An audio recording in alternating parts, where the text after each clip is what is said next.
In this video, we are going to look at all things related to UConn women's basketball, which includes Geno getting a contract extension, the latest on the UConn injury front, and finally, we will take a look at the projected starting lineup given by Dan Conley. Does he have it right? Before we start, if you like the content, then please consider subscribing to the channel and giving the video a like. Now, as you are likely aware, Geno Auriemma just got paid again. He signed a contract extension going to 2029, basically a 5-year extension that could pay out up to $18.7 million. Maybe more than that. I haven't looked at all the bonuses and things like that. I saw one headline that he's now making more than Mulkey, but I haven't broken down the figures, and frankly, I don't really care that much, to be quite honest. Overall, I think these coaches are getting paid an obscene amount, but if you can get that, then more power to you. The extension makes sense as it's required in terms of recruiting, as you need to be able to tell the recruits, I'm going to be around, but really, will he see out to the end of the contract? I mean, I would say as long as he's healthy. His mantra has been, as long as I'm healthy and can do the job and they're paying me and I have good players that I can win with and players that I like, then why would I walk away? But the real reason he's still coaching is he just loves it. Like, this clip gives it away where he talks about, why am I still coaching? I should be playing golf or something like that. I found myself on a recruiting trip this year, and during the middle of the summer, and I'm at a light. And I'm in the middle of nowhere, and I'm going to go try to find this high school to see this kid play. And I'm thinking, what am I doing here? I should be playing golf, relaxing, enjoying time with my grandkids. What the hell am I doing in the middle of nowhere at 9 o'clock at night trying to find a high school in the middle of nowhere? What's wrong with you? Why are you doing this? It makes no sense. Until you get there and you watch a kid play and say, I think this will be good. I think if we get this kid, we're going to be okay. And then, you just, it's like a drug, I guess. The other thing that's clear when you watch clips from the Coach's Roadshow, he is in it to win it over the next 4 or 5 years and is eager to show what a healthy UConn team can do. I would like to see what it's like if you could string together 3 or 4 years with the way it used to be, where there were no injuries, you had everybody available that was on your team. And I'd like to see what it would be like if we had the opportunity to do that once again. So, I really like this group. I like our young players. So I'm excited. I'm excited about it. So if UConn can stay healthy, yes, health, it should be fun to watch. Now, speaking of health, let's talk about the injury status of the players. So first, the good news is Jana El-Alfi is practicing again after her ruptured Achilles that she did in the Under-19 World Championships. The other good news is Azzi Fudd has not had any setbacks, so presumably when the season starts, she will be 11 months, and you would think she would be playing or near playing. I don't know how slow they're going to bring her along, but she will definitely play in the 24-25 season. Now, Auriemma said that Yana Patterson is close to playing. I just want to see her on the court because with her injury, the patella tendonitis, it's really going to be how does that react to when she starts putting load on that knee. So hopefully it goes well. That's all you can do is sort of hope and cross your fingers that it all goes well. It's the same thing with Caroline Ducharme. They say that she's doing her exercises and feeling good, but the question is once she starts taking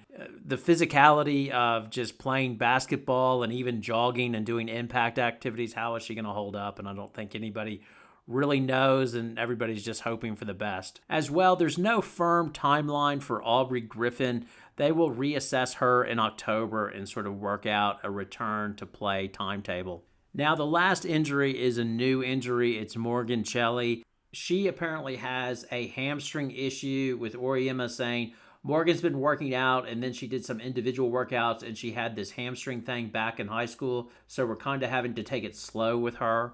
So hopefully it is just a strain and that's all it is. It's not related to the back or any type of sciatic pain. To be determined, but she did have a few injuries in high school, but it wasn't anything major like knee reconstructions or anything like that. Now let's take a look at the UConn projected starting lineup in 24-25. As I mentioned, Dan Conley was speculating on this, and I thought his starting lineup was interesting. The other thing to be aware of, in his projection, he was in the dream scenario that everybody is healthy and ready to go. So obviously Paige Beckers was the starting guard.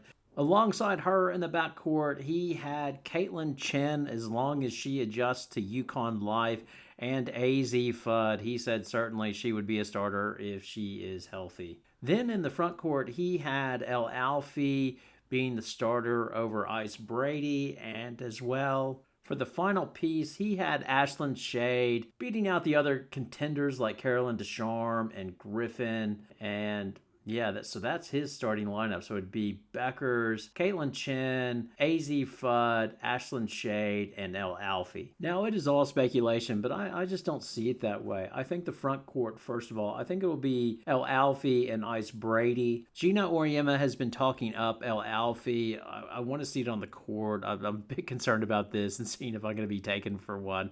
You just never know with the bigs and how it translates. So a bit concerned about her, but I guess I will fall for the hype and say yes. El Alfie will be the starting center, and then next to her, Ice Brady. I think Ice Brady will have a breakout year, her sophomore year. It's sort of the way he breaks down players and sort of tears them down to rebuild them back up, and I'm optimistic that she will have a strong sophomore year. And then as the season progresses, Sarah Strong will get more and more time, and who knows, she might crack the starting lineup before the season's end. Now, obviously, Paige Beckers is the starter in the backcourt. Who goes along with her? For his pick of Caitlin Chen, it's not out of the question. I think it's just going to be a heck of a sort of preseason battle between Chen and KK Arnold, as I just think they're very evenly matched and it will be a line ball call. Yeah, I'm all right with giving it to Chen just based on her experience. As could see them bringing KK off the bench for a change of pace and sort of instant offense or instant energy, if you like. Now, for the final spot, if everyone's healthy, I don't see it being Ashlyn Shade. I would think it would be Caroline Ducharme. But health for Deschamps is such an issue, but I just suspect he's going to want height in that position, like playing the small forward spot or that swing guard. So obviously Aubrey Griffin won't be back either. So then it might ultimately wind up being Shade. I don't think it would be Morgan Shelley. I think she's a freshman and unlikely to crack the lineup that early on in the season. So if everybody's healthy, I would say it'd be Deschamps. If not, if health is an issue, then I would suspect yes. Ashlyn Shade. The other one to keep the eye on is Cadence Samuels. Now, I don't expect her to be in the starting lineup, but again, if everybody was healthy, then you would hope for Deschamps to be starting at sort of that swing guard position or swing forward, and then Cadence Samuels coming in off the bench like instant offense, like KK and Samuel sort of being an injection of just more shooters, more talent, more speed, and give a different look.